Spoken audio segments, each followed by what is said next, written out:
நம்ம கடையில வாங்குற மாதிரியே சாஃப்ட் அண்ட் ஸ்பாஞ்சியான இந்த பன்ஸை நம்ம வீட்லயே பண்ண முடியும். இந்த பன்ஸ் பண்றதுக்கு ரொம்ப சிம்பிள் அண்ட் ஈஸி. அது மட்டும் இல்லாம இதுக்கு நம்ம யூஸ் பண்ற இன்கிரீடியன்ட்ஸுமே கம்மி தான். இதுல ரொம்ப முக்கியமான ப்ராசஸ் ஈஸ்ட் ஆக்டிவேட் பண்றது தான். அந்த ப்ராசஸை கரெக்டா பண்ணிட்டீங்கனாலே உங்களாலுமே இந்த மாதிரி பெர்ஃபெக்டான பன் பண்ண முடியும். அது எப்படி பெர்ஃபெக்டா பண்ணலாம்னு சொல்லிட்டு நான் நிறைய டிப்ஸ் அண்ட் ட்ரிக்ஸ்மே ஷேர் பண்ணிருக்கேன். ஸோ வீடியோ கண்டிப்பா ரொம்ப யூஸ்ஃபுல்லா இருக்கும். ஸ்கிப் பண்ணாம ஃபுல்லா பாருங்க. இன்னும் சப்ஸ்கிரைப் பண்ணலாம், சப்ஸ்கிரைப் பண்ணிட்டு வாங்க வீடியோக்குள்ள போலாம். நான் வீடியோட இன்ட்ரோல சொன்ன மாதிரி இந்த பெர்ஃபெக்டான பன்ஸை பண்றதுக்கு முக்கியமான ப்ராசஸே இந்த ஈஸ்ட் ஆக்டிவேட் பண்றது தான். இந்த ப்ராசஸ் அப்போ நீங்க நோட் பண்ண வேண்டிய முக்கியமான பாயிண்ட்ஸ் எல்லாம் நான் இப்ப சொல்றேன். First, lukewarm water. நீங்க ஈஸ்ட் ஆக்டிவேட் பண்ணதுக்கு எடுக்க போற தண்ணி ரொம்ப சூடாவும் இருக்க கூடாது, ரொம்ப சில்லுன்னு இருக்க கூடாது. உங்களோட கையை உள்ள வச்சு பார்த்தா நம்மளுக்கு அந்த சூடு மட்டும் லைட்டா ஃபீல் ஆகணும். இது ரொம்பவே முக்கியமான ப்ராசஸ். ஒருவேளை நீங்க எடுக்கிற தண்ணி ரொம்ப சூடா இருந்துச்சுன்னா ஈஸ்ட் செத்து போயிடும்.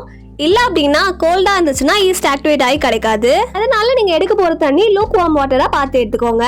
செகண்ட் முக்கியமான பாயிண்ட், செக் எக்ஸ்பைரி டேட். நீங்க யூஸ் பண்ற ஈஸ்டோட எக்ஸ்பைரி டேட்டை கண்டிப்பா செக் பண்ணிட்டு அதுக்கப்புறமா பன்ஸ் ஸ்டார்ட் பண்ணுங்க. ஒருவேளை உங்க ஈஸ்டோட எக்ஸ்பைரி டேட் முடிஞ்சிச்சு அப்படின்னா நீங்க புதுசா தான் வாங்கி யூஸ் பண்ணணும். நான் ஏன் இதெல்லாம் முக்கியமா சொல்றேன்னு பாத்தீங்கன்னா நானுமே இந்த மிஸ்டேக்ஸ் எல்லாமே பண்ணிருக்கேன். நீங்களும் அந்த மாதிரி இன்கிரீடியன்ஸ் எல்லாமே வேஸ்ட் பண்ணக்கூடாது தான் நான் இந்த பாயிண்ட்ஸ் எல்லாமே மென்ஷன் பண்றேன். தேர்ட் முக்கியமான பாயிண்ட், குட் குவாலிட்டி ஈஸ்ட். நீங்க பன்ஸ், பிரெட், பீஸா எது செஞ்சாலுமே நீங்க யூஸ் பண்ண போற ஈஸ்டோட பிராண்ட் அண்ட் குவாலிட்டி நல்லா இருக்க மாதிரி பார்த்து எடுத்துக்கோங்க. ஒருவேளை லோ குவாலிட்டி ஈஸ்ட் யூஸ் பண்ணீங்கன்னா கண்டிப்பா ஈஸ்டோட ஸ்மெல் வந்து நம்மளுக்கு வரும். அது மட்டும் இல்லாம நம்ம பன்ஸ்மே பாத்தீங்கன்னா நல்லா ஸ்பாஞ்சியா கிடைக்காம ஒரு மாதிரி ரொம்ப ட்ரையா ஹார்டா கிடைக்கும். அதனால கண்டிப்பா குட் குவாலிட்டி ஈஸ்டா பார்த்து யூஸ் பண்ணுங்க. நான் என்ன பிராண்ட் யூஸ் பண்றேன்றதுமே இந்த வீடியோல ஷேர் பண்றேன். ஸோ இதெல்லாம் தான் பாத்தீங்கன்னா நீங்க நோட் பண்ணணும். இப்போ வாங்க ரெசிபிக்குள்ள போலாம். இப்போ நான் ஒரு டம்ளர்ல 150 ml அளவுக்கு வாட்டர் எடுத்திருக்கேன். ஃபர்ஸ்டே சொன்ன மாதிரி நீங்க எடுக்க போற தண்ணி லூக் வார்ம் வாட்டரா எடுத்துக்கோங்க. இதுக்கப்புறமா இது கூட நம்ம 30 கிராம்ஸ் அளவுக்கு சுகர் ஆட் பண்ண போறோம். நம்ம நார்மலா வீட்ல யூஸ் பண்ற சுகர் தான் நான் ஆட் பண்ணிருக்கேன். இதுக்கப்புறமா தண்ணியும் சர்க்கரையும் நல்லா மிக்ஸ் பண்ணி எடுத்துக்கலாம்.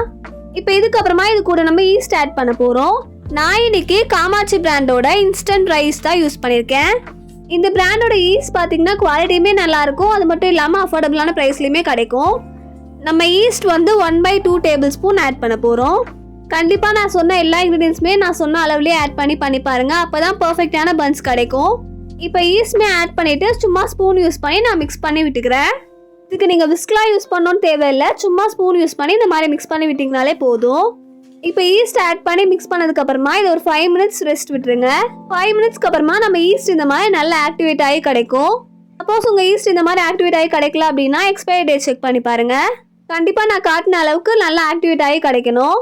அதே மாதிரி ஈஸ்ட் ஆக்டிவேட் பண்ணும்போது நீங்க 5 மினிட்ஸ்க்கு மேல வச்சுங்க அப்படின்னா நம்ம ஈஸ்டோட ஸ்மெல் வந்து பன்ஸ்ல வரும். அதனால கரெக்டா 5 மினிட்ஸ் மட்டும் ஆக்டிவேட் பண்ணதுக்கு டைம் கொடுங்க. இப்போ இதுக்கப்புறமா நான் மைதா மெஷர் பண்ணி எடுத்துக்கிறேன். மைதா 200 கிராம்ஸ் அளவுக்கு நான் மெஷர் பண்ணி எடுத்திருக்கேன். நான் எப்பயும் போல நாகா பிராண்ட் மைதா தான் யூஸ் பண்ணியிருக்கேன். இப்போ இதுக்கப்புறமா நம்ம ஒரு கிளீனான பவுல் எடுத்துக்கலாம். கண்டிப்பாக பவுலில் எந்த தண்ணியும் இல்லாத மாதிரி பார்த்துக்கோங்க. இப்போ இந்த பவுலில் நம்ம ஆல்ரெடி மெஷர் பண்ணி வச்சிருந்த மைதா, ஈஸ்ட் ஆக்டிவேட் பண்ண வாட்டர் எல்லாமே ஆட் பண்ணிக்கலாம். நீங்கள் பிகினராக இருந்தீங்கன்னா ஃபுல்லாக ஆட் பண்ணாமல் கொஞ்சம் கொஞ்சமாக ஆட் பண்ணி மிக்ஸ் பண்ணி எடுத்துக்கோங்க. இப்போ இதுக்கப்புறமா ஒரு முட்டை ஆட் பண்ணிக்கலாம். கண்டிப்பாக முட்டை ரூம் டெம்பரேச்சரில் இருக்க மாதிரி பார்த்துக்கோங்க. இப்போ இந்த இன்க்ரீடியன்ஸ் எல்லாத்தையுமே சேர்த்து இந்த மாதிரி மிக்ஸ் பண்ணி எடுத்துக்கலாம். ஒரு 10 to 15 மினிட்ஸ் நல்லா ஸ்ட்ரெச் பண்ணி மிக்ஸ் பண்ணி எடுத்துக்கோங்க. நம்ம எந்த அளவுக்கு நல்லா ஸ்ட்ரெச் பண்ணி மிக்ஸ் பண்ணி எடுக்கிறோமோ அந்த அளவுக்கு நம்ம பன்ஸ்மே சாஃப்ட் அண்ட் ஃப்ளஃபியாக கிடைக்கும். நீங்கள் ஸ்டார்டிங் மிக்ஸ் பண்ணும்போது ரொம்பவே ஸ்டிக்கியாக இருக்க மாதிரி தான் இருக்கும். இப்போ இதுக்கப்புறமா இது கூட ஒரு பின் சால்ட் ஆட் பண்ணிவிட்டு ஒரு டேபிள் ஸ்பூன் அளவுக்கு பட்டர் ஆட் பண்ணிக்கிறேன். பட்டர் ஆட் பண்ணிவிட்டு நான் ஸ்பேச்சுலா யூஸ் பண்ணி நல்லா மிக்ஸ் பண்ணி எடுத்துக்கிறேன். ரொம்ப ஸ்டிக்கியாக இருந்துச்சு அப்படின்னா ஸ்பேச்சுலா யூஸ் பண்ணி கொஞ்ச நேரம் இந்த மாதிரி மிக்ஸ் பண்ணிவிட்டு அதுக்கப்புறமா ஒரு ஃப்ளாட் சர்ஃபேஸில் மாற்றிட்டு கை யூஸ் பண்ணி நல்லா ஸ்ட்ரெச் பண்ணி மிக்ஸ் பண்ணி எடுத்துக்கோங்க.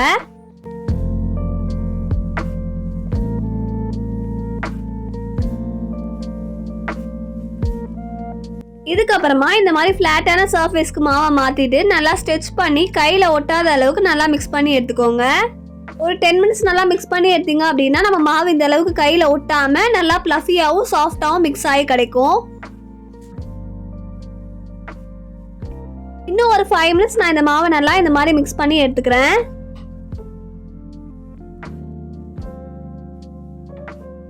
இப்போ நம்ம நல்லா மிக்ஸ் பண்ணி எடுத்தாச்சு. இதுக்கப்புறமா மாவை இந்த மாதிரி ஒரு பவுலில் ட்ரான்ஸ்ஃபர் பண்ணிட்டு மேலே ஆயில் அப்ளை பண்ணிக்கோங்க. அப்ளை பண்ணதுக்கு அப்புறமா இது மேலே நம்ம கிளிங் ராப் யூஸ் பண்ணி ரேப் பண்ணிட்டு 1 hour ரெஸ்ட் விட போகிறோம். இதை நீங்கள் கிளிங்ராஃப் தான் யூஸ் பண்ணி கவர் பண்ணணும்னு அவசியம் இல்லை. இதுக்கு பதிலாக நீங்கள் ஒரு காட்டன் கிளாத் கூட யூஸ் பண்ணி கவர் பண்ணி வச்சுக்கலாம். இந்த மாதிரி ரேப் பண்ணிவிட்டு 1 ஹவருக்கு எதுவுமே டிஸ்டர்ப் பண்ணாமல் விட்டுருங்க. நம்மளுக்கு நல்லா மாவு டபுள் த சைஸில் ரைஸ் ஆகி கிடைக்கும். மாவு நல்லா டபுள் ஆகி கிடைக்கிறதுக்குள்ளே நம்ம பன்ஸ் பேக் பண்ணுறதுக்கு ட்ரே ரெடி பண்ணிக்கலாம். நான் இன்னைக்கு ஓடிஜி வாங்கும் போதே வர அந்த பிளாக் கலர் ட்ரேயில் கொஞ்சமாக ஆயில் அப்ளை பண்ணிவிட்டு மேலே பாஸ்மெண்ட் பேப்பர் போட்டு ரெடி பண்ணி வச்சுருக்கேன். இப்போ பாருங்கள், நம்ம மாவுமே நல்லா டபுள் த சைஸில் கிடச்சிருக்கு. இப்போ கிளிங்ராஃபை ரிமூவ் பண்ணிடலாம். இப்போ கிளிங்ராஃப் ரிமூவ் பண்ணிவிட்டு மாவை இந்த மாதிரி ப்ரெஷர் கொடுத்து ஒரு பஞ்ச் பண்ணிவிட்டு மிக்ஸ் பண்ண ஸ்டார்ட் பண்ணுங்கள். நம்ம ஃபஸ்ட்டு மிக்ஸ் பண்ண மாதிரி ரொம்ப ஸ்ட்ரெச் பண்ணி மிக்ஸ் பண்ணணும்னு அவசியம் இல்லை. லைட்டாக மிக்ஸ் பண்ணி எடுத்துக்கோங்க.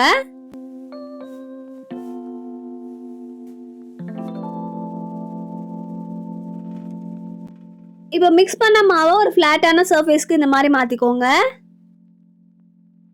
இதுக்கப்புறமா நான் இப்போ ரோல் பண்ணுற மாதிரி ரோல் பண்ணிவிட்டு இதை பீசஸாக கட் பண்ணி எடுத்துக்கலாம்.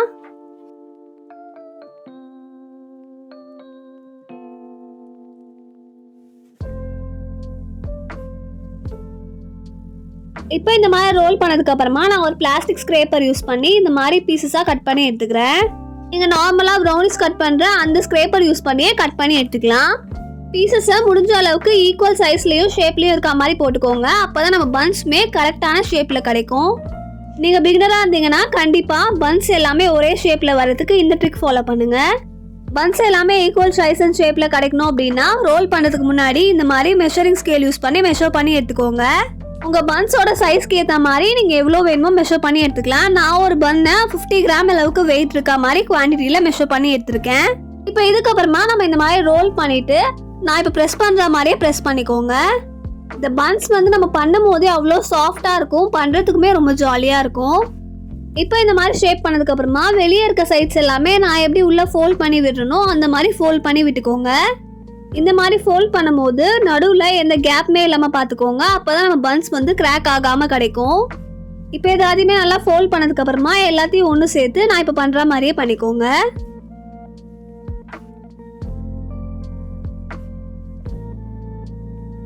இப்போ இதுக்கப்புறமா நம்ம இதை பின்னாடி திருப்பி வச்சு இந்த மாதிரி நான் ரோல் பண்ணுற மாதிரியே ரோல் பண்ணி எடுத்துக்கோங்க.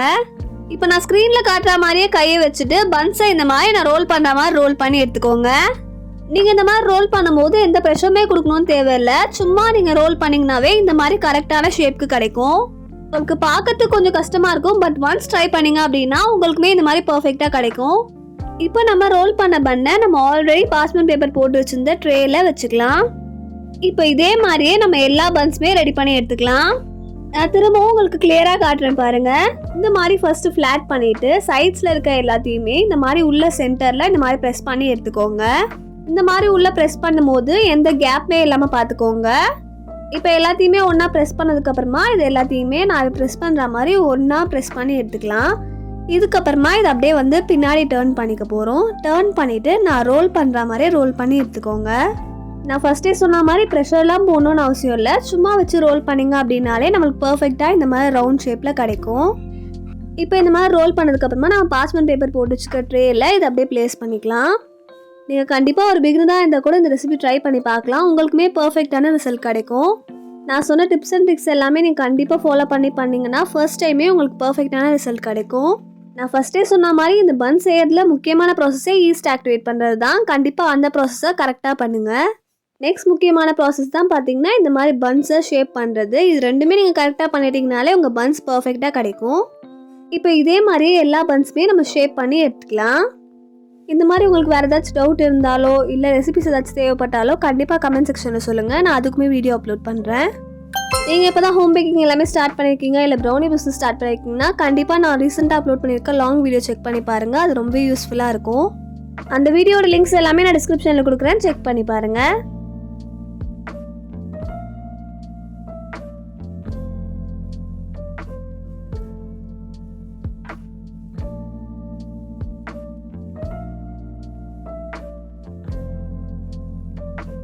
இப்போ இதே மாதிரியே நம்ம பன்ஸ் எல்லாத்தையுமே ஷேப் பண்ணி இந்த மாதிரி ட்ரேயில் வந்து ப்ளேஸ் பண்ணி எடுத்தாச்சு.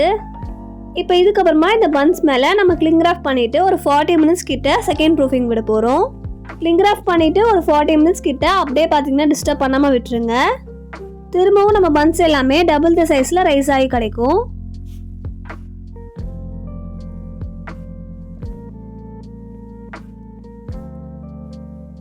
உங்களுக்கு சீக்கிரமாக நல்லா டபுள் த சைஸில் கிடைக்கணும், 40 மினிட்ஸ் வரைக்கும் வைக்க முடியாது அப்படின்னா கண்டிப்பாக ஒரு சூடான இடத்துல வச்சிங்க அப்படின்னா சீக்கிரமாகவே நம்ம பன்ஸ் வந்து டபுள் த சைஸில் நல்லா ரைஸ் ஆகி கிடைக்கும். பன்ஸ் நல்லா டபுள் த சைஸில் ரைஸ் ஆகி கிடைக்கிறதுக்குள்ளே நம்ம பன்ஸை பேக் பண்ணுறதுக்கு முன்னாடி எக் வாஷ் பண்ணணும். அதனால அதுக்கு தேவையான எக் வந்து நம்ம ரெடி பண்ணி எடுத்துக்கலாம். இப்போ இந்த மாதிரி ஒரு பவுலில் ரூம் டெம்பரேச்சரில் இருக்க ஒரு முட்டை ஆட் பண்ணிவிட்டு இந்த மாதிரி நல்லா மிக்ஸ் பண்ணி எடுத்துக்கோங்க. அவ்வளோதான். இப்போ நம்ம எக் வாஷ் பண்ணுறதுக்கு தேவையான எக்குமே ரெடி ஆயிடுச்சு. இப்போ பாருங்கள், நம்ம பன்ஸுமே நல்லா டபுள் த சைஸில் நல்லா ரைஸ் ஆகி கிடச்சிருக்கு. பார்க்கறதுக்கே நல்லா புசு புசுன்னு கிடச்சிருக்கு பாருங்கள். இப்போ இதுக்கப்புறமா நம்ம மேலே போட்ட கிளிங் ராப் எல்லாமே ரிமூவ் பண்ணிவிட்டு நம்ம மிக்ஸ் பண்ணி வச்சுருந்த எக்கை இந்த மாதிரி வந்து மேலே ஸ்ப்ரெட் பண்ணி எடுத்துக்கோங்க. நீங்கள் ஆயில் ப்ரஷ் பண்ணுற ப்ரஷ் வச்சுருந்தீங்கன்னா அதை யூஸ் பண்ணி கூட இந்த ப்ராசஸ் பண்ணலாம். எல்லாருமே பண்ணணுன்றதுக்காக நான் இந்த மாதிரி ஸ்பூன் யூஸ் பண்ணி அப்ளை பண்ணி காட்டியிருக்கேன். ஸ்பூனை விட நம்ம ஆயில் ப்ரஷ் பண்ணுற ப்ரஷ் யூஸ் பண்ணும்போது ரொம்ப ஈஸியாகவும் கன்வீனியண்ட்டாகவும் இருக்கும். இப்போ இதே மாதிரியே எல்லா பன்ஸ் மேலேயுமே நம்ம எக்கை வந்து நல்லா ஸ்ப்ரெட் பண்ணி எடுத்துக்கலாம். இந்த மாதிரி எக் ஸ்ப்ரெட் பண்ணதுக்கப்புறமா நம்ம இதை பேக் பண்ணி எடுக்க போகிறோம். நான் இன்றைக்கி ஓடிஜியில் தான் பேக் பண்ணி எடுத்திருக்கேன். 180 டிகிரி செல்சியஸ்க்கு 10 மினிட்ஸ் ஃப்ரீ பண்ண ஓவனில் 20 மினிட்ஸ் கிட்ட பேக் பண்ணி எடுத்திருக்கேன். இந்த ரெசிபியை நீங்கள் குக்கர்லேயுமே ட்ரை பண்ணலாம். குக்கரில் எப்படி பண்ணலாம் அப்படின்னு சொல்லிட்டு நான் சீக்கிரமாகவே வீடியோ அப்லோட் பண்ணுறேன். இப்போ நம்ம பன்ஸ் நல்லா பேக் ஆகி கிடச்சதுக்கப்புறமா சூடாக இருக்கும் போதே இந்த மாதிரி நான் மேலே பார்த்தீங்கன்னா பட்டர் ஸ்ப்ரெட் பண்ணிக்கிறேன். நம்ம இந்த மாதிரி பட்டர் ஸ்ப்ரெட் பண்ணும்போது நம்ம பன்ஸ் வந்து சீக்கிரமாக ட்ரை ஆகிடாது. அதனால பார்த்தீங்கன்னா கண்டிப்பாக பட்டர் ஸ்ப்ரெட் பண்ணிக்கோங்க. இப்போ பாருங்கள், நம்ம பன்ஸ் வந்து சூப்பராக ரெடி ஆயிடுச்சு. இந்த பன்ஸ் நம்ம கடையில் வாங்குற மாதிரியே அவ்வளோ பர்ஃபெக்டாக இருக்கும். டேஸ்ட்மே பார்த்தீங்கன்னா நம்ம கடையில் வாங்குற பன்ஸை விட சூப்பராக இருக்கும். ஸோ கண்டிப்பாக மிஸ் பண்ணாமல் இந்த ரெசிபி ட்ரை பண்ணி பாருங்கள். இதுக்கப்புறமா நீங்கள் கடையில் வாங்கி சாப்பிட மாட்டீங்க, வீட்டிலே பண்ணிக்கலாம்.